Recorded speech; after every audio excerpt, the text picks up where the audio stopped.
अस्सलामुअलैकुम, welcome to promote Sindhi YouTube channel. मां आहियां दीपक। अॼु जो पंहिंजो टॉपिक आहे इनपुट एंड आउटपुट डिवाइसिस। ठीकु आहे, त अॼु जे टॉपिक में पाण ॻाल्हाईंदासीं इनपुट ऐं आउटपुट डिवाइसिस जे बारे में। त जीअं मां तव्हांखे थोरो इहो ॿुधायां त जी कंप्यूटर जे अचण खां पोइ हर शइ जेका आहे कमु जेका आसान थी चुका आहिनि। जीअं हिकिड़ो जेका कलाकनि जो कमु आहे उहो मिंटनि में थी वेंदो आहे, मिंटनि जो कमु सेकेंड्स में थी वेंदो आहे। त इन करे जेका आहे अॼु जो माण्हू उहो रिलैक्स हूंदो आहे त हर शइ उनजे हथ में हूंदी आहे। जॾहिं उहो कुझु बि टास्क ॾींदो आहे कंप्यूटर खे त उन टाइम उहो टास्क मुकमल थी वेंदो आहे। ठीकु आहे। ऐं हिकिड़ी ॿी शइ त कंप्यूटर जे अचण खां पोइ जेका दुनिया आहे उहो हिकिड़ो ग्लोबल विलेज थी चुको आहे। त सम्झो त हर कोई हिक ॿिए सां उन विलेज में कनेक्ट आहे। ठीकु आहे। हाणे ॻाल्हि इहो आहे त कंप्यूटर जेका आहे उहो हलंदो कीअं आहे। ठीकु आहे। कंप्यूटर पाण नाहे हलंदो आहे, हिनखे हलाइण वारो हूंदो आहे, हिकिड़ो यूज़र हूंदो आहे जेका कंप्यूटर खे हलाईंदो आहे, जेका हिनखे इंस्ट्रक्शन्स ॾींदो आहे, तॾहिं कंप्यूटर हलंदो आहे। ऐं कंप्यूटर हलाइण लाइ जेका शइ हूंदी आहे, जंहिंजी ज़रूरत हूंदी आहे, उहो हूंदा आहिनि इनपुट ऐं आउटपुट डिवाइसिस। ठीकु आहे।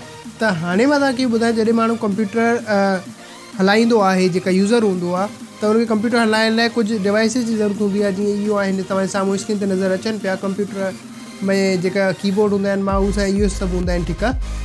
त इहो डिवाइसिस हूंदा आहिनि जंहिंसां माण्हू जेका कंप्यूटर सां कम्युनिकेट कंदो आहे, कंप्यूटर खे हलाईंदो आहे, कंप्यूटर खे इंस्ट्रक्शन्स ॾींदो आहे। त हाणे छा हिकिड़ी कंडीशन सम्झो तव्हांजे साम्हूं आहे त हिकिड़ो माण्हू आहे, हुन वटि डेटा आहे ऐं साम्हूं कंप्यूटर आहे। ठीकु आहे। त अगरि उहो डेटा माण्हू खे कंप्यूटर में ॾियणो आहे त छा कंदो, उहो डेटा जेका कंप्यूटर में एंटर थींदो उहो इनपुट डिवाइसिस सां एंटर थींदो। ठीकु आहे। हाणे मां तव्हांखे इनपुट डिवाइस जी थोरी डेफिनेशन ॿुधायां त in computing an input device is computer hardware which is use to enter data from processing. हिन में सिंपल इहो लिखियलु आहे त जेका इनपुट डिवाइस आहे उहो कंप्यूटर जो हिकिड़ो अहिड़ो हार्डवेयर आहे जेका कंप्यूटर में डेटा एंटर करण में इस्तेमालु कयो वेंदो आहे। ठीकु आहे। हाणे इनपुट डिवाइस कहिड़ा कहिड़ा हूंदा आहिनि उहो मां तव्हांखे ॿुधायां त जीअं तव्हां साम्हूं कीबोर्ड आहे, ट्रैक बॉल आहे, ऐं पंहिंजो joystick, mouse, touchpad, mic, camera, scanner ऐं इहो सभु आहिनि जेका इहो ॿिया बि हूंदा आहिनि। त इहो सभु छा आहिनि, इनपुट डिवाइसिस। हाणे मां तव्हांखे आउटपुट डिवाइस जे बारे में ॿुधायां। आउटपुट डिवाइस छा हूंदा आहिनि उहो इन जी डेफिनेशन ॿुधायां। An output device is any hardware device use to send data from a computer to another device or user। हिनखे मां हाणे सिंपल वर्ड्स में ॿुधायां त आउटपुट डिवाइस जेका आहे उहो अहिड़ो हिकिड़ो हार्डवेयर डिवाइस हूंदो आहे जेका डेटा सेंड करण में इस्तेमालु कयो वेंदो आहे ॿिए को डिवाइस में या यूज़र वटि। हाणे मां तव्हांखे इहो ॿुधायां त आउटपुट डिवाइस कहिड़ा कहिड़ा हूंदा आहिनि। LCD या मॉनिटर जीअं हूंदा आहिनि। ठीकु आहे। प्रोजेक्टर आहे, प्रिंटर थी वियो, हेडफोन, ईयरफोन ऐं स्पीकर्स ऐं ॿिया सभु बि हूंदा आहिनि। उहो बि तव्हां ॾिसी सघो था, बट जेका इंपॉर्टेंट मेन आहिनि उहो मां तव्हांखे हिते ॿुधायां थो। हिन खां पोइ तव्हांखे ॿुधायां त इनपुट डिवाइस अगरि मां हिनखे डिटेल में सम्झायां, keyboard, mouse, track ball, track pad, game controller, joystick ऐं माइक्रोफोन। सिंपल हिन जे बारे में ॿुधायां त जीअं नंबर 1 आहे कीबोर्ड। कीबोर्ड हिकिड़ो सम्झो था इलाही इम्पोर्टेंट इनपुट डिवाइस आहे कंप्यूटर जो। हिन में छा हूंदा आहिनि त it is use to input alphanumeric data, alphabet, numbers, special characters, function keys, control keys, cursor control ऐं कुझु हिन में लिखियलु आहे even some have on off system. कुझु कीबोर्ड्स अॼुकल्ह अहिड़ा बि हूंदा आहिनि जंहिंमें कंप्यूटर ऑन ऑफ जो सिस्टम बि हूंदो आहे। ठीकु आहे। हाणे मां तव्हांखे इहो ॿुधायां त कीबोर्ड जेका आहे अहिड़ी फॉर्म में हूंदो आहे। सिंपल। ठीकु आहे। हिन में मथे फंक्शन्स की हूंदियूं आहिनि, हेठि कैरेक्टर्स हूंदा आहिनि, साइड में न्यूमेरिक कीज़ हूंदा आहिनि। त इहो सभु तव्हांजे साम्हूं आहे। ठीकु आहे। हाणे छा आहे त कीबोर्ड जी टाइप कहिड़ी कहिड़ी हूंदियूं आहिनि। मिनी कीबोर्ड्स बि हूंदा आहिनि। हिन में छा हूंदो आहे त इहो साइज़ में नंढो हूंदो आहे।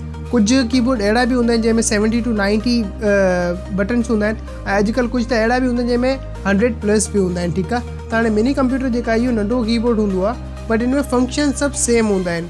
हिन खां अलावा फोल्डेबल कीबोर्ड हूंदा आहिनि ऐं प्रोजेक्शन कीबोर्ड बि हूंदा आहिनि। हिन में छा हूंदो आहे त हिकिड़ी अहिड़ी लाइट हूंदी आहे, उहो साम्हूं प्रोजेक्ट थींदी आहे, उन ते टाइपिंग थींदी आहे। त इहो जेका हूंदा आहिनि प्रोजेक्शन कीबोर्ड बि हूंदा आहिनि। ठीकु आहे। त इहो कंप्यूटर ऐं मोबाइल फ़ोन में कनेक्ट करे माण्हू हलाईंदा आहिनि। हाणे कीबोर्ड कनेक्टर जेका हूंदा आहिनि, इहो जेका कनेक्टर आहे इहो अॻे जेका ओल्ड कंप्यूटर्स हूंदा हुया उन में इहो इस्तेमालु थींदा हुया। त इन कनेक्टर में हिकिड़ो नुक़सानु हूंदो हुयो, त उहो इहो हुयो त अगरि सम्झो त तव्हां ग़लती सां कीबोर्ड कनेक्ट करणु विसरी विया आहियो ऐं तव्हां कंप्यूटर ऑन करे छॾियो आहे, त उन खां पोइ भले तव्हां इहो लॻाए छॾो, तॾहिं बि जेका कीबोर्ड आहे उहो कंप्यूटर सां कनेक्ट न थींदो। त उन लाइ कंप्यूटर रीस्टार्ट ज़रूरी हुयो। अॼुकल्ह जेका आहे उहो कीबोर्ड USB वारा हलनि था, भले कंप्यूटर ऑन हुजे तव्हां उन टाइम बि कनेक्ट करियो त उहो कनेक्ट थी वेंदो आहे। ठीकु आहे। हाणे इहो छा आहे त इहो पिन जे बारे में लिखियलु आहे। जेका पुराणी पिन हूंदी हुई उहो PS2 कनेक्टर्स हुया ऐं उन में 6 पिन्स हूंदियूं हुयूं। ठीकु आहे। हाणे मां तव्हांखे ॿुधायां त माउस त तव्हां सभिनीनि खे ख़बर आहे त छा हूंदो आहे, कहिड़े तरीक़े सां इस्तेमालु थींदो आहे। It is pointing device, it is use to control cursor on the screen. जेका पाण कंप्यूटर हलाईंदा हुन में कर्सर हूंदो आहे, उनखे मूव करण लाइ पाण माउस जो इस्तेमालु कंदा आहियूं ऐं इहो सभु हूंदा आहिनि। ठीकु आहे। हाणे जीअं हिते लिखियलु आयो आहे माउस टाइप्स। ठीकु आहे। इन में लिखियलु आहे मैकेनिकल माउस। त इहो उहो माउस आहे जंहिंमें बॉल हूंदो हुयो। त अॼु खां कुझु साल पहिरीं जेका माण्हू हलाईंदा हुया कंप्यूटर उहो इहो माउस इस्तेमालु कंदा हुया, मैकेनिकल माउस, जिन में बॉल हूंदो हुयो। ऐं हिन में इशू इहो हूंदो हुयो त जॾहिं हिन में को डस्ट अची वेंदी हुई त हिनखे साफ़ु करिणो पवंदो हुयो। त इहो हुयो। ठीकु आहे। हुन खां पोइ छा आहे त ऑप्टिकल माउस अची वियो। हिन में लेज़र आहे, लेज़र सां 2 डायमेंशन सां हलंदो आहे। हिन खां अलावा माउस एक्शन इहो सभिनीनि खे ख़बर आहे त लेफ्ट बटन छा कंदो आहे, राइट बटन छा कंदो आहे। स्क्रोल तॾहिं मां ॿुधाए छॾियां। जेका लेफ्ट क्लिक आहे उहो कर्सर खे मूव करणु, जीअं पाण को शइ खे पकड़ी करे ॿी जॻह रखिणो, उन में बि कमु ईंदा हुया। ऐं डबल क्लिक ते पंहिंजो उहो ऑप्शन जेका आहे उहो फोल्डर ओपन थी वेंदो आहे। ठीकु आहे। व्हील जेका आहे उहो स्क्रोल अप ऐं स्क्रोल डाउन लाइ कमु ईंदो आहे पेज ते। ठीकु आहे। ऐं हिन सां राइट क्लिक जेका आहे उहो उन फोल्डर या जेका शइ आहे उनखे ओपन करणु, जेका उनजा ऑप्शन्स हूंदा आहिनि उनखे ओपन करण में इस्तेमालु थींदो आहे।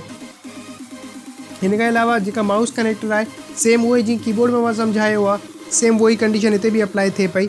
इहो कनेक्टर्स हूंदा हुया PS2 जेका कनेक्टर हुया, इहो पुराणे ज़माने में कनेक्ट थींदा हुया ओल्ड कंप्यूटर सां गॾु।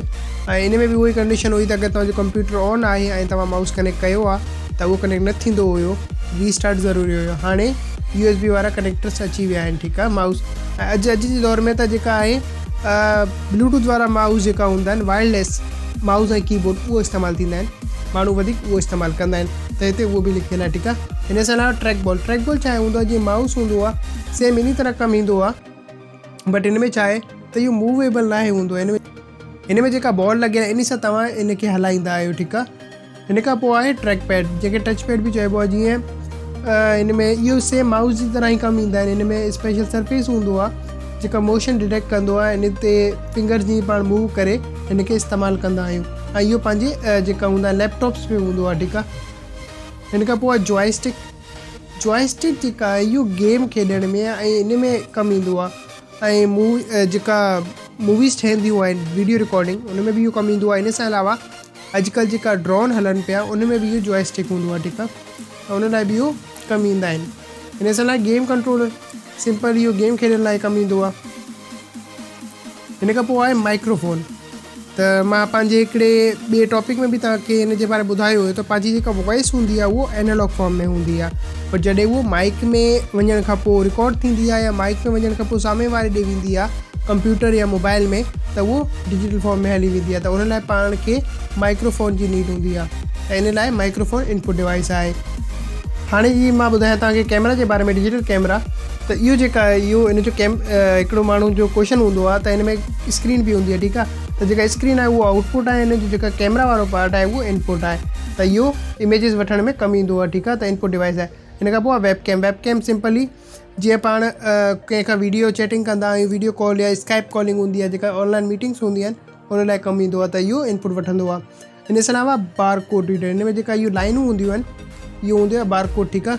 त हिन जो जेका इहो रीडर हूंदो आहे त इहो उनखे स्कैन कंदो आहे इहो।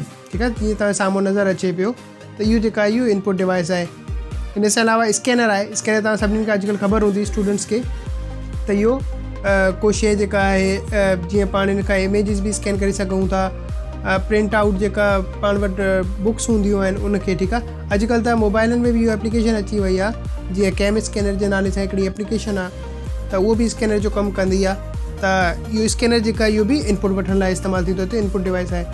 ऐं फिंगरप्रिंट रीडर जीअं बायोमेट्रिक मशीन्स हूंदियूं आहिनि उन में इहो छा आहे त पंहिंजो थंब इम्प्रेशन जेका आहे उहो वठंदो आहे। त फिंगरप्रिंट रीडर इहो बि इनपुट डिवाइस आहे। ठीकु आहे। हाणे आउटपुट डिवाइस जे बारे में ॿुधायां त monitor, LCD, LED, LFT, printer, plotters, speakers ऐं प्रोजेक्टर, इहो सभु छा आहिनि आउटपुट डिवाइसिस आहिनि। ठीकु आहे। डिस्प्ले डिवाइसिस जीअं पुराणे टाइम में पाण वटि इहो वॾी स्क्रीन वारा डिस्प्ले हूंदा हुया, जीअं मॉनिटर कैथोड रे ट्यूब हुया, ठीकु आहे। हुन खां पोइ टेक्नोलॉजी अपग्रेड थी आहे। हुन खां पोइ जेका LCD अची वई, liquid crystal display LCD, FTB plasma display panel अची वियो। हुन खां पोइ थिन फिल्म ट्रांजिस्टर अची पियो, TFT लाइट इमिटिंग डियोइड अची वई, LED जेका आहे, surface conducted electronic emitted display. त इहो सभु जेका टेक्नोलॉजीज़ आहिनि इहो डिस्प्ले जी आहिनि, ठीकु आहे। डिस्प्ले छा सिंपली अगरि सिंपल वर्ड में ॿुधाए, अहिड़ी शइ जेका पाण खे पंहिंजो जेका आउटपुट आहे उहो डिस्प्ले कंदी आहे, मतिलबु शो कंदी आहे, ठीकु आहे। त इहो थी वई स्क्रीन जी ॻाल्हि। हाणे अगरि पाण वटि अहिड़ी कंडीशन हुजे त उहो जेका आउटपुट आहे उहो पाण खे ऑन पेपर खपे थो, ठीकु आहे, हुनजी हार्ड कॉपी खपे थी, त हुन लाइ छा कमु ईंदो, प्रिंटर बि आउटपुट आहे, ठीकु आहे, आउटपुट डिवाइस। हुन खां पोइ इहे जेका प्लॉटर्स हूंदा आहिनि इहो बि प्रिंटर जी क़िस्म हूंदी आहे। सम्झो प्रिंटर जेका आहे उहो त पाण खे हिकिड़ी लिमिटेड सम्झो त साइज़ प्रोवाइड कंदो आहे, जीअं A4 पेज साइज़ थी वियो या अहिड़ा। जेका प्लॉटर्स हूंदा आहिनि इहो वॾा जेका बैनर्स हूंदा आहिनि ऐं उहो ठाहिण में कमु ईंदा आहिनि। जीअं वॾी बिल्डिंग्स ते को वॾा पोस्टर्स लॻा पिया हूंदा आहिनि, त उहो जेका प्रिंट थींदा आहिनि उहे प्लॉटर्स सां प्रिंट थींदा आहिनि, ठीकु आहे।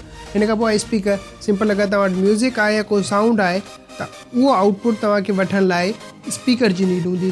स्पीकर छा आहे, आउटपुट डिवाइस। उन खां पोइ हेडफोन्स ऐं एयरफोन्स आहिनि, इहो बि तव्हांजा आउटपुट डिवाइसिस आहिनि, ठीकु आहे। हिन खां पोइ प्रोजेक्टर सिंपल इहो हूंदा आहिनि त तव्हांजी जेका डिस्प्ले आहे उहो को साम्हूं परदे ते या को जॻह ते शो करण में मदद कंदा आहिनि, वॾी स्क्रीन ठाहिण में मदद कंदा आहिनि। त प्रोजेक्ट जेको वॾी प्रेज़ेंटेशन्स हूंदियूं आहिनि या को वॾी मीटिंग्स हूंदियूं आहिनि त हुन में इहो प्रोजेक्टर कमु ईंदा आहिनि। त इहो छा, त जेका तव्हांजी स्क्रीन ते हूंदो आहे आउटपुट उहो शो करण में इस्तेमालु थींदा आहिनि। त इहो हुयो अॼु जो टॉपिक, इनपुट ऐं आउटपुट जो। त मां उमेद थो कयां इहो तव्हांखे क्लियर हूंदो। हिन में कुझु अहिड़ो ख़ासि कोई कॉम्प्लिकेटेड कोन हुयो, सिंपल टॉपिक हुयो इनपुट ऐं आउटपुट डिवाइसिस जो। त पोइ अॼु जो टॉपिक जेको आहे तव्हां हिते ई मिलूं था नेक्स्ट वीडियो में नेक्स्ट टॉपिक सां गॾु। अल्लाह हाफ़िज़।